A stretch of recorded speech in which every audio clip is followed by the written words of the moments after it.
Hello guys, this is Fernando again, and we will correct exercises upper intermediate, page 3. It's a review of some verb structures, most important verb structures that we have in English, guys. So this is very important. Here we make a little review about the simple present in contrast with the past. You can see here, I work, I worked. Present and past progressive. I am working, I was working. Past progressive. Present and past perfect simple. I have worked, here is in contraction, I've worked, and I had worked. The contraction of I had worked. Past perfect, I had. Present perfect, I have. Present and past perfect progressive. I've been working. I'd been working. I had been working. Present and past progressive. And the use of used to and would to talk about habits or routines in the past. I used to work. I'd work. I would work. Based on this, underline the most appropriate verb structure. The most appropriate. That means, in some cases, there will be 2 and sometimes 3 possible answers, but the point here, which is most appropriate to express what you really want? Let's go. Here we see the example that it's better to use I've known, because you can see here somebody that you know, in this case Alice, since you were a child. So I've known means an action that started in the past and it's still today. I know Alice. So that's why I've known Alice since I was a child. Correct answer. Next one.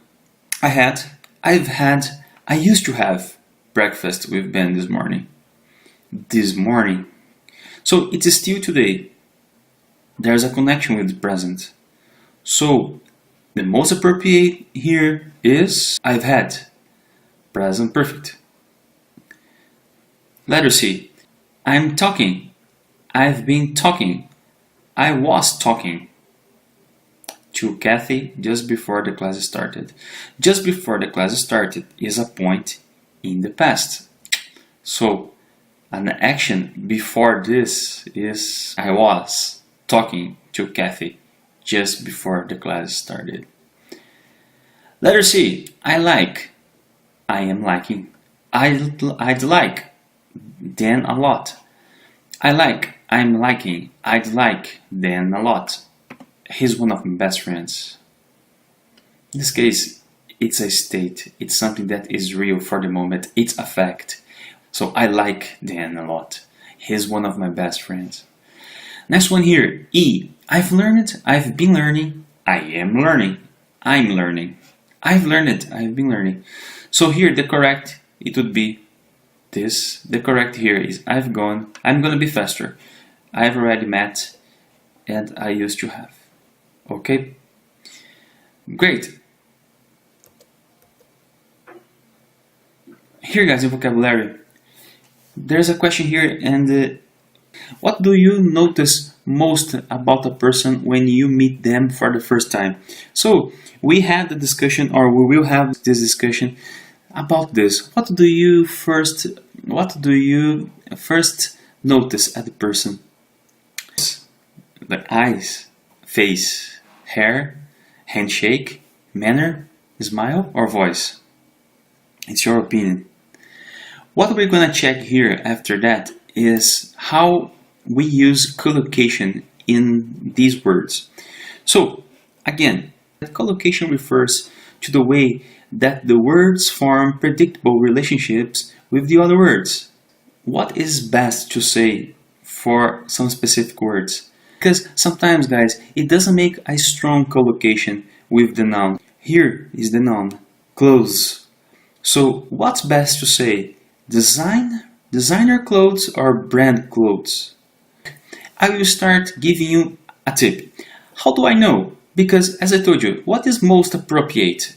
Because saying it's most appropriate is not saying that it's wrong. Saying shiny eyes is not wrong if I compare with bright eyes. It's not wrong, but which is more appropriate? In order to answer this question, let's search for these expressions in Google. So when I search for these expressions in Google, I see shiny eyes, and I can see the results and compare with the same expression, bright eyes. And you see here, there are way more results for this expression. Probably bright eyes is most used than shiny eyes. So in this case, the best collocation for eyes in this case would be bright eyes. So that's it. You will have to check this and see what you think about the most words.